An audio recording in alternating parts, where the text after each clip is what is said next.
Back to invest mindset. दोस्तों आज का वीडियो एक बहुत ही इंटरेस्टिंग और इम्पोर्टेंट टॉपिक के ऊपर है, जो है फाइनेंशियल फ्रीडम के 5 रूल्स। ये पांचों ऐसे कॉन्सेप्ट्स है जो हमें स्कूल में सिखाए नहीं जाते, और इसीलिए मेजोरिटी लोग जब अपनी 40s या 50s में पहुंचते हैं तब जाके उनको ये बातें समझ में आती हैं।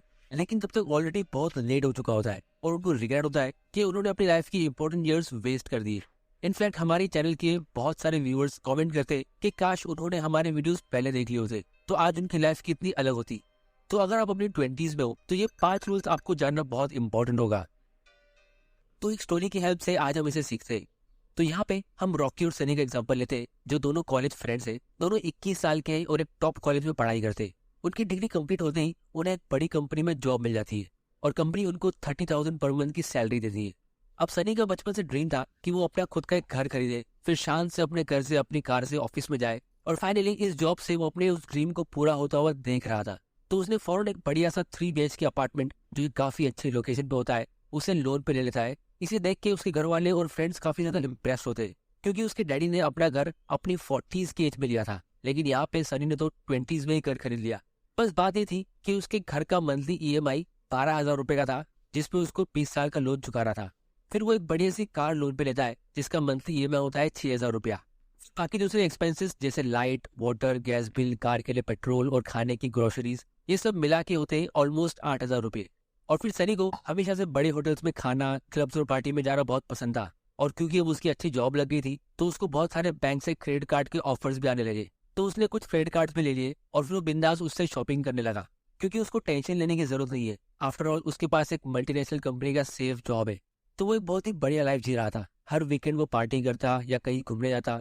बस एक छोटी सी प्रॉब्लम थी कि मंथ एंड होते ही उसके बैंक अकाउंट में कुछ भी पैसे बचते नहीं थे। दूसरी तरफ उसका फ्रेंड रॉकी लोन लेने में बिलीव नहीं करता था। सनी के होम लोन लेने के बाद भी रॉकी अपने आप को कंट्रोल करता है, क्योंकि उसने काफी सारी पर्सनल फाइनेंस की बुक रीड की थी और उसको एक लाइन याद थी कि spending money to show people how much money you have is the fastest way to have less money. मतलब दूसरों को दिखाने के लिए पैसा खर्चा करना गरीब होने का सबसे आसान तरीका है, और इसीलिए वो अपने लिए एवरेज बिल्डिंग में एक 1 बेडरूम हॉल किचन वाला अपार्टमेंट रेंट पे लेता है, वो भी ऐसी बिल्डिंग में जो सिटी से थोड़ी दूर होती है, ताकि उसका रेंट कम होगा। क्योंकि उसके ऑफिस के आसपास के एरिया में फिलहाल रेंट काफी ज्यादा था, तो उसका रेंट होता है 5,000 रुपया पर मंथ। और क्योंकि उसका घर रेंट पे था तो उसे काफी सारे मेंटेनेंस कॉस्ट पे नहीं करने पड़ते थे, और उसके बाकी का इलेक्ट्रिक, गैस और वाटर बिल, ये सब का खर्चा 8,000 रुपये का होता था, क्योंकि वो खाना थोड़ी अच्छी क्वालिटी का खाना था। और उसने फिलहाल कोई कार नहीं खरीदी, क्योंकि उसे लगता है कि कार एक डिप्रिशिएटिंग एसेट है जिसकी वैल्यू टाइम के साथ कम होती है। तो वो ऑफिस की बस से ट्रेवल करता। अब रॉकी को भी बाहर घूमना पसंद था, लेकिन सबसे पहले उसने अपने लिए एक बजट बनाया, क्योंकि उसको पता है कि अगर एक बजट पहले से नहीं बनाया गया तो ये खर्चा ज्यादा हो सकता है। तो वो हर रोज घर से खाने का टिफिन ऑफिस लेके जाता, और इसके साथ उसने फैसला किया कि वो हर महीने सिर्फ 3,000 रुपया एंटरटेनमेंट के लिए और शॉपिंग के लिए स्पेंड करेगा। जैसे कभी कभी वो मूवी देखने जाता, या 2-3 महीना सेव और प्लान करके वो कोई हिल स्टेशन पे जाता। तो इसी तरह उसकी सैलरी का 15,000 रुपीज मंथली खर्चा हो रहा था, और बाकी के 15,000 रुपीज वो सेव कर रहा था। वो एक काफी हम्बल और सिंपल लाइफ जी रहा था। और यहीं पे मुझे एक साइकोलॉजी ऑफ मनी का एक कोड याद आता है कि savings is the gap between your ego and your income. इसका मतलब क्या होता है हम इसे वीडियो में आगे डिस्कस करेंगे। तो उस सेव किए हुए पैसों को उसने प्लान किया कि वो उसे स्टॉक्स और म्यूचुअल फंड में इन्वेस्ट करेगा।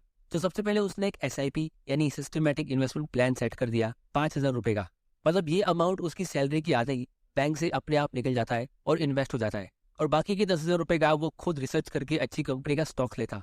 तो ये सब खर्चा होने के बाद भी उसके पास मंथ एंड में एक्स्ट्रा पैसे बच जाते थे। और इसके साथ में रॉकी सनी को एडवाइस भी करता था कि उसे थोड़ा सेविंग्स और इन्वेस्टिंग करना चाहिए, लेकिन उसके बदले सनी हमेशा उसका मजाक उड़ाता कि यार रॉकी, तू थोड़ा लाइफ को एंजॉय किया कर, अपनी जवानी में एंजॉयमेंट नहीं करेगा तो कब करेगा, तू कितना कंजूस है, देख मेरे पास गाड़ी है, घर है, तेरे पास क्या है। तो इसी बीच इन दोनों की अलग अलग सोच की वजह से एक दिन इन दोनों का झगड़ा हो गया, और इस दिन के बाद इन दोनों की कभी बात नहीं हुई, और सनी को दूसरे डिपार्टमेंट में ट्रांसफर कर दिया गया। तो फिर ये दोनों एक दूसरे से मिलते भी नहीं थे। इसी तरह काफी साल गुजर गए। एक तरफ सनी ने बहुत सारे नए दोस्त बना लिए, क्लब्स में घूम के और अपने घर पे वीकेंड पार्टीज करके। दूसरी तरफ रॉकी ने अपने सेव किए हुए पैसों को अच्छे स्टॉक्स में लॉन्ग टर्म के लिए इन्वेस्ट करना शुरू कर दिया, और साथ में उसने अपना एक ऑनलाइन बिजनेस भी शुरू किया, जिसमें उसने एक एम्प्लॉय को रखा। शुरुआत में रॉकी को वो ऑनलाइन बिजनेस सेटअप करने में काफी मेहनत लगी, लेकिन धीरे धीरे करके वो सेट हो गया। अब एम्प्लॉयज की सैलरी देने के बाद उसका 10-15 हजार रुपए का प्रॉफिट वहां से निकलता था, जो धीरे धीरे करके ग्रो होने लगा। तो उसकी इनकम बढ़ रही थी, पैसे अलग अलग जगह से आ रहे थे, लेकिन उसने फिर भी अपना एक्सपेंस बढ़ाया नहीं। वो वही टिफिन लेके ऑफिस जाता और ऑफिस की बस से ट्रैवल करता। क्योंकि जब भी वो अपना खर्चा बढ़ाने का सोचता तो उसके दिमाग में यही फोटो आता कि अगर वो अपने एक्सपेंस बढ़ाते रहेगा तो वो इस रैट रेस में हमेशा हमेशा के लिए फंस जाएगा और उसे जल्दी से जल्दी इस रैट रेस से निकलना था। तो ये सब चीजें वो साइलेंटली कर रहा था क्योंकि ये सारा कैलकुलेशन उसके दिमाग में था और इसीलिए उसको देख के कोई पता नहीं लगा पा रहा था कि वो एक्चुअली में अपने फ्री टाइम में करता क्या है। सबको यही लगता था कि वो अपने फ्री टाइम में कंप्यूटर में वीडियो गेम खेलता होगा या बोरिंग बुक्स रीड करता होगा, क्योंकि दूर से उसका लाइफस्टाइल काफी बोरिंग दिख रहा था और इसीलिए कोई उसे रोल मॉडल की तरह देख रहा नहीं था। मतलब उसके फ्रेंड्स उसे कॉपी नहीं करते थे बल्कि सनी की लाइफ को कॉपी करते थे। और इसी तरह 7-8 साल निकल गए। फिर एक दिन अचानक से देश में पैंडेमिक शुरू हो जाता है जिसकी वजह से पूरी कंट्री में रिसेशन आ जाता है। लोग शॉपिंग करना बंद कर देते और जिस कंपनी में रॉकी और सनी काम करते थे उस कंपनी के भी बुरे दिन चालू हो जाते। इनफैक्ट कंट्री की सारी कंपनीज वो टाइम पे स्ट्रगल करती है तो उनकी कंपनी को सर्वाइव करने के लिए मजबूरन अपने 500 एम्प्लॉयज को निकालना पड़ता है जिसमें सनी और रॉकी दोनों का नाम होता है। ये बात दोनों को शॉकिंग लगती है क्योंकि जॉब से फायर होना किसको पसंद है, लेकिन रॉकी को इतना टेंशन नहीं होता है क्योंकि उसने हमेशा 4 कदम आगे का सोचा। उसने इस फायर के बदले अपने दूसरे फायर का इंतजाम कर लिया था। उसके पास इमरजेंसी फंड्स थे, बहुत सारी कंपनीज से उसको पैसिव इनकम की तरह डिविडेंड मिल रहा था और उसका एक ऑनलाइन बिजनेस भी चल रहा था। लेकिन सनी ये ले ऑफ की बात सुन के हक्का बक्का रह गया। उसने इस बारे में कभी सोचा ही नहीं था। उसको लगता था कि जॉब सिक्योरिटी रियल होती है क्योंकि बचपन से वो यही सुनता आ रहा था। लेकिन जैसे ही उसको जॉब से निकाला गया तो बैंक का होम लोन और कार लोन डिपार्टमेंट सनी के पीछे पड़ गया क्योंकि उसके 20 साल के होम लोन में से आधा लोन तो भी बाकी था और कार लोन का भी 2 साल अभी बाकी था। उसके इतने सारे फ्रेंड्स जिनको वो अपना मानता था अब उसको उनकी रियलिटी पता चलने लगी।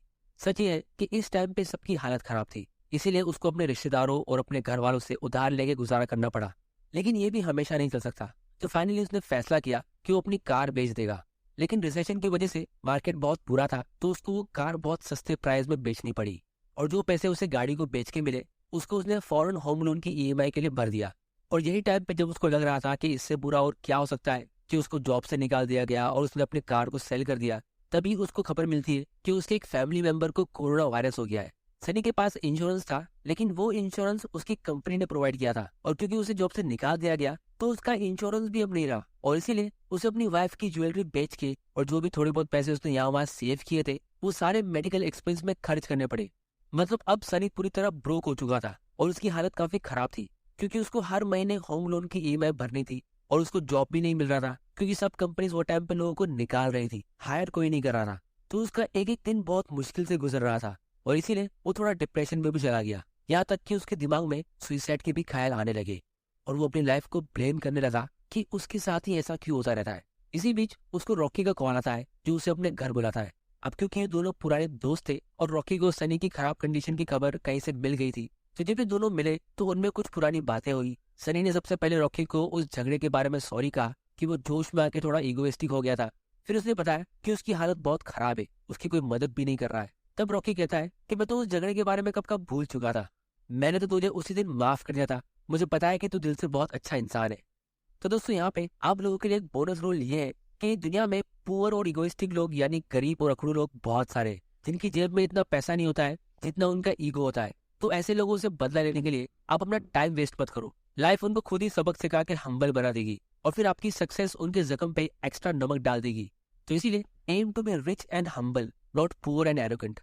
फिर रॉकी सनी को कहता है कि देख दोस्त, मैं जल्दी रिटायर होके अपनी वाइफ के साथ एक वर्ल्ड ट्रिप पे जाने का सोच रहा हूँ और मुझे चाहिए एक ऐसा भरोसे वाला आदमी जो मेरे ऑनलाइन बिजनेस का ध्यान रख सके। मुझे पता है कि तुम दिल से काम करते हो, इसलिए मैं सोच रहा हूँ कि मैं तुम्हें 15,000 रुपए की मंथली सैलरी पे रख लूँ। ये सुन के सनी काफी खुश हुआ लेकिन शौक भी। खुश इसीलिए क्योंकि उसने चैन की सांस ली कि उसके सर से वो होम लोन का और वो रिकवरी एजेंट्स का टेंशन दूर हो गया, लेकिन शौक इसीलिए कि इतना जल्दी रॉकी रिटायर कैसे हो सकता है, अभी तो वो बस 28 साल का है। 8 साल पहले ये दोनों ने बिल्कुल एक जैसी शुरुआत की थी, लेकिन आज इन दोनों की फाइनेंशियल कंडीशन में जमीन आसमान का फर्क है। तो अब हम इनकी लाइफ से कुछ इंटरेस्टिंग लेसन्स डिस्कस करते हैं। दोस्तों अगर आपने इस स्टोरी में ध्यान दिया है तो सनी की फाइनेंशियल कंडीशन खराब होने का सबसे पहला और सबसे मेन रीजन था लोन। सनी लोन को मैनेज नहीं कर पाया और इसका ऑब्वियस रीजन ये था कि स्कूल से हमको अच्छी जॉब, अच्छा करियर, अच्छा इंटरव्यू कैसे देना है, इन सब की एजुकेशन मिलती है, लेकिन लोन को कैसे मैनेज करना है वो नहीं सिखाया जाता है। इसकी वजह से मेजॉरिटी लोग इस मामले में फेल हो जाते हैं और अल्टीमेटली फाइनेंशियल फ्रीडम उनके लिए हमेशा एक सपना ही रह जाता है। और सबसे इंटरेस्टिंग बात यह है कि जैसे ही कोई यंगस्टर अपनी अर्ली 20s में एक अच्छी जॉब लेता है तो सबसे पहले ही बैंक वाले उसे क्रेडिट कार्ड्स बाय करने के लिए फोर्स करते, क्योंकि उस एज में आपकी जो हैबिट्स और आपका जो शॉपिंग का स्टैंडर्ड सेट होता है, तो फिर वो आप उसे लाइफ टाइम तक मेंटेन रखते हो। मतलब अगर आप बहुत ज्यादा एक्सपेंसिव और ब्रांडेड कपड़े पहनने की हैबिट डालते हो, तो फ्यूचर में आप उसे आसानी से डाउनग्रेड नहीं करोगे। और ये आपकी लाइफ का वो टाइम होता है जब लोगों के डिजायर्स सबसे ज्यादा हाई होते हैं और आपको लोन के डेंजर के बारे में पता भी नहीं होता है। इसीलिए बिल्कुल अपने शुरुआत से लोग लोन को एक नॉर्मल चीज समझने लगते हैं और फिर अपनी पूरी जिंदगी में अपनी कंपनी के बॉस के साथ वो अपने बैंक वालों को भी बॉस बना देते हैं। अब सोसाइटी, गवर्नमेंट और बाकी सब लोग इसे प्रमोट इसीलिए करते हैं क्योंकि इस डेट ट्रैप से गवर्नमेंट, बैंकर्स और कंपनीज का फायदा होता है। अगर आप हमेशा डेट ट्रैप में या ज्यादा लोन में रहोगे तो आप ज्यादा काम करोगे, तो इकोनॉमी के लिए अच्छा है, मतलब गवर्नमेंट के लिए भी क्योंकि आप जीडीपी बढ़ा रहे हो, कंपनीज के लिए भी अच्छा है क्योंकि उनके कस्टमर्स बढ़ रहे हैं, लोग ईएमआई पे चीजें खरीद रहे हैं, उनका बिजनेस और सेल्स बढ़ता रहेगा। और बैंकर्स के लिए भी अच्छा है क्योंकि आप ईएमआई पे कर रहे हो और उनको इंटरेस्ट दे रहे हो। बस आपकी पर्सनल लाइफ और फाइनेंशियल फ्रीडम के लिए अच्छा नहीं है, बाकी सबके लिए अच्छा है। और जब आप लोन लेते हो तो आप कंपाउंडिंग के पावर के खिलाफ जाते हो और इसके डेंजरस इफेक्ट को कि किस तरह आपकी फाइनेंशियल लाइफ को डिस्ट्रॉय करता है, जो लोग कभी समझ भी नहीं पाते। इसको हम फाइनेंशियल इंडिपेंडेंस की फायर्ड सीरीज के सबसे पहले वीडियो में डिस्कस करेंगे, जो आप में से काफी लोगों के लिए आई ओपन होने वाला है।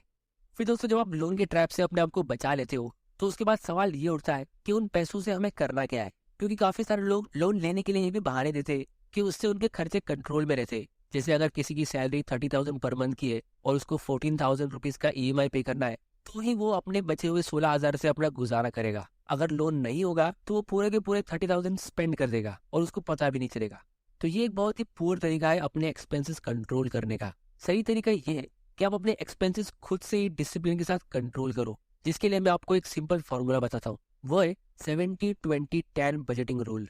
इस रूल के हिसाब से आपको अपनी इनकम का 70% अपने घर के खर्चे के लिए यूज करना चाहिए, 20% इन्वेस्टमेंट के लिए जैसे कि स्टॉक मार्केट या म्यूचुअल फंड, और बाकी के 10% को आपको अपने एंटरटेनमेंट के लिए छोड़ देना चाहिए। फिर धीरे धीरे करके आप इस 20% के इन्वेस्टमेंट को बढ़ाते रहो। जैसे कि हमारी स्टोरी में रॉकी ने अपनी सैलरी का 50% सेव करके इन्वेस्ट किया था, तो ये 50-40-10 रूल हुआ, जो इस 70-20-10 रूल से ज्यादा अच्छा है क्योंकि इसमें सबसे बड़ा पोर्शन इन्वेस्टमेंट में जा रहा है। और जो लोग इस 50-40-10 रूल को फॉलो करते, तो इस रूल के हिसाब से वैसे लोग 10 साल के अंदर ही अपना फाइनेंशियल फ्रीडम अचीव कर लेते। इस चीज को भी हम आने वाले वीडियोस में काफी डिटेल में डिस्कस करेंगे। तो अगर आपने अभी तक चैनल को सब्सक्राइब नहीं किया है तो जल्दी से कर लो और बेल आइकन प्रेस करना मत भूल जाना, वरना आपसे ऐसे इंपॉर्टेंट वीडियोस मिस हो जाएंगे। फिर दोस्तों, फाइनेंशियल फ्रीडम का तीसरा रूल ये है कि आज भी मेजोरिटी मिडिल क्लास लोग स्टॉक्स को रिस्की समझते कि यहाँ पे स्टेबल रिटर्न्स नहीं मिलते, जबकि रियलिटी ये है कि वही मिडिल क्लास इंसान HUL या TCS जैसी कंपनी में जब जॉब कर रहा होता है तो उसे हर महीने मिलने वाली सैलरी स्टेबल लगती है, लेकिन उसी कंपनी के स्टॉक का डिविडेंड लोगों को रिस्की लगता है। जबकि इंटरेस्टिंग बात यह है कि रिसेशन के दौरान कंपनी ज्यादातर एम्प्लॉयज को निकाल के कॉस्ट कटिंग करती है, लेकिन अपने शेयर होल्डर्स के डिविडेंड को कम नहीं करती है। जैसे एग्जांपल के लिए माइक्रोसॉफ्ट ने कोविड-19 के टाइम पे ये चीज एकदम खुल्लम खुला की थी। एक तरफ उन्होंने एम्प्लॉयज को निकाला और दूसरी तरफ डिविडेंड्स 10% के रेट से बढ़ाया। तो सनी को सैलरी एक कंपनी से मिल रही थी और रॉकी को डिविडेंड्स 10-15 कंपनी से मिल रहे थे। तो आप लोग मुझे बताओ कौन ज्यादा फाइनेंशियली सिक्योर है। तो इसीलिए जॉब सिक्योरिटी रियल नहीं होती है, फाइनेंशियल सिक्योरिटी रियल होती है, जो हमेशा आपके हाथ में होती है। जॉब सिक्योरिटी हमारे हाथ में होती ही नहीं है। फिर फाइनेंशियल फ्रीडम का फोर्थ रूल है कंपाउंडिंग। इसके ऊपर हमने बहुत सारे वीडियोस बनाए, लेकिन इसके बाद भी बहुत लोगों को ये समझ नहीं आता है। इसका प्रूफ ये है कि लोग आज भी इन्वेस्टिंग के लिए डिले करते हैं कि वो उसे कल कर देंगे या फिर कभी कर लेंगे, क्योंकि जिसको सच में कंपाउंडिंग के पावर के बारे में पता है तो वो अपनी इन्वेस्टमेंट पहली फुर्सत में करेगा और डेट को हमेशा अवॉइड करेगा। क्योंकि फाइनेंशियली स्मार्ट लोग अपने इन्वेस्टमेंट्स जल्दी से जल्दी करते हैं और लोन अगर उनको लेना भी होता है तो वो उसे पोस्टपोन करते हैं कि जो ऐसे कल कर लेंगे या फिर कभी फ्यूचर में। लेकिन फाइनेंशियली पुअर लोग इसका बिल्कुल उल्टा करते हैं, वो इन्वेस्टमेंट्स को डिले करते हैं और लोन जल्दी से ले लेते हैं। तो दोस्तों, अगर आपने अभी तक अपना डीमैट अकाउंट ओपन नहीं किया है तो उसकी लिंक आपको नीचे डिस्क्रिप्शन में मिल जाएगी। आप घर बैठे बैठे अपने इन्वेस्टमेंट की शुरुआत कर सकते हो अपने फाइनेंशियल फ्रीडम के लिए। फिर दोस्तों, फिफ्थ रूल है फाइनेंशियल फ्रीडम का कॉन्सेप्ट। दोस्तों, इंडिया में अगर आप 50-60 साल की एज तक काम कर रहे हो तो उसे बहुत अच्छा बताया जाता है कि देखो आपके डैड कितने मेहनत करते हैं, जब मन नहीं भी करता है तो भी वो जॉब पे जाते हैं, उनको फेवर होता है तो भी वो जॉब पे जाते हैं, जब बहुत तेज बारिश होती है तो भी वो जॉब पे जाते हैं, क्योंकि घर चलाने के लिए हमें काम तो करना पड़ेगा। बहुत सारी फैमिली की वैल्यूज होती है, इसमें कुछ गलत नहीं है, क्योंकि जो चीज हम बचपन से देखते हैं हम उसी को कॉपी करते हैं। अब दोस्तों, पैसों से आप बहुत सारी चीजें खरीद सकते हो, लेकिन सबसे इंपॉर्टेंट चीज जो आप इससे खरीद सकते हो वो है फाइनेंशियल फ्रीडम। और ये एक ऐसी चीज है जो इतना क्लियरली दिखती नहीं है। अगर आपको नहीं पता कि आपके आसपास कौन लोग फाइनेंशियली फ्री है, जैसे अगर हम किसी की न्यू कार को देखते तो उसे कॉपी करना बहुत ईजी है, और दूसरी तरफ अगर आप किसी फाइनेंशियली फ्री इंसान को देखते हो तो उसके सर पे कोई टैग नहीं लगा होगा आपको ये बताने के लिए कि वो फाइनेंशियली फ्री है। तो आप लोग मुझे बताओ, ऐसे में मेजोरिटी लोग किसे कॉपी करेंगे? तो इसीलिए ये फाइनेंशियल फ्रीडम का कॉन्सेप्ट एक बहुत ही अनपॉपुलर कॉन्सेप्ट है जो सिर्फ दुनिया के 1% लोग ही अचीव कर पाते हैं। क्योंकि आज भी अगर आप यूट्यूब पर देखोगे तो एंटरटेनमेंट के, प्रैंक के, फूड ब्लॉगर्स के, ट्रैवल ब्लॉगर्स के वीडियोस पे मिलियन में व्यूज आते, लेकिन फाइनेंशियल फ्रीडम के वीडियोस पे इतने व्यूज नहीं आते क्योंकि बहुत लोगों को ये चीज पता भी नहीं है। तो रॉकी क्राउड से हटके इंडिपेंडेंटली अपने लिए सोचता था और सनी क्राउड की तरह। तो जब आप मेजोरिटी लोगों के जैसा सोचोगे तो आप भी वहीं जाओगे जहाँ वो जा रहे हैं। अब दोस्तों, इसके लिए हम स्कूल और एजुकेशन सिस्टम को ब्लेम नहीं कर सकते क्योंकि अगर सभी फाइनेंशियली फ्री हो गए तो काम कौन करेगा? तो इसीलिए एजुकेशन सिस्टम और गवर्नमेंट सभी लोगों को बाय डिफॉल्ट एक अच्छे एम्प्लॉय और हमेशा रैट रेस में फंसे रहने के लिए ट्रेन करते, क्योंकि मार्केट में हमेशा ज्यादा रिक्वायरमेंट इन्हीं लोगों की होगी। किसी भी कंपनी में इन्वेस्टर्स बहुत कम होते और एम्प्लॉयज बहुत ज्यादा होते। मतलब इन्वेस्टर और बिजनेसमैन दुनिया में सिर्फ 1% होते हैं और बाकी के 99% एम्प्लॉयज होते। तो चॉइस आपकी है कि आपको कौन सी साइड में रहना है। अगर आपको जल्दी फाइनेंशियल फ्रीडम अचीव करना है और उस 1% के लोगों में आना है तो उसके लिए आप इस चैनल को सब्सक्राइब जरूर कर लेना और बेल आइकन प्रेस कर देना, क्योंकि इन 5 कॉन्सेप्ट्स के अलावा और भी इंपॉर्टेंट टॉपिक्स है जिनको हम फ्यूचर में डिस्कस करेंगे। जैसे एक हो गया टैक्स। रिच लोग टैक्स को समझते हैं और इसीलिए काफी ज्यादा अर्न करने के बाद भी वो बहुत लो टैक्स पे करते। जैसे एलोन मस्क ने, जो दुनिया के सबसे अमीर लोगों में से एक है, उन्होंने 2018 में $1 का भी टैक्स पे नहीं किया। लेकिन मिडिल क्लास लोगों की काफी कम सैलरी होने के बाद भी वो काफी ज्यादा टैक्स पे करते। या फिर बहुत सारे लोग टैक्स से बचने के चक्कर में बहुत सारे फेल्ड इन्वेस्टमेंट कर लेते, और इसको भी हम आने वाले वीडियोस में काफी डिटेल में डिस्कस करेंगे। टैक्स के अलावा बहुत सारे लोग स्टॉक मार्केट में किस तरह एंटर करना है वो नहीं समझ पाते। फाइनेंशियल स्टेटमेंट तो बहुत दूर की बात है, इंश्योरेंस या गारंटीड इनकम पॉलिसीज को किस तरह रीड करना है वो भी नहीं समझ पाते। तो आने वाले वीडियोस में मैं आप लोगों के साथ ये सारी चीजों के साथ फाइनेंशियल फ्रीडम की भी डिटेल स्ट्रेटेजी डिस्कस करूंगा कि कैसे आप मिनी रिटायरमेंट से लेके फायर और फिर अल्टीमेट फाइनेंशियल फ्रीडम यानी फायर तक, यानी financial independence, retire early with dividends तक पहुंच सकते हो। इन सारी टॉपिक्स को हम आने वाले वीडियोस में धीरे धीरे करके कवर करेंगे, क्योंकि इस चैनल के जरिए मेरा गोल यही है कि मैं आप लोगों की फाइनेंशियल फ्रीडम की जर्नी में हेल्प करूं। तो दोस्तों, आज की वीडियो में इतना ही। उम्मीद करता हूँ कि आपको इससे कुछ ना कुछ सीखने जरूर मिला होगा। तो इसको अपने फ्रेंड्स और फैमिली मेंबर्स के साथ शेयर जरूर करना ताकि वो भी जर्नी में सपोर्ट करो।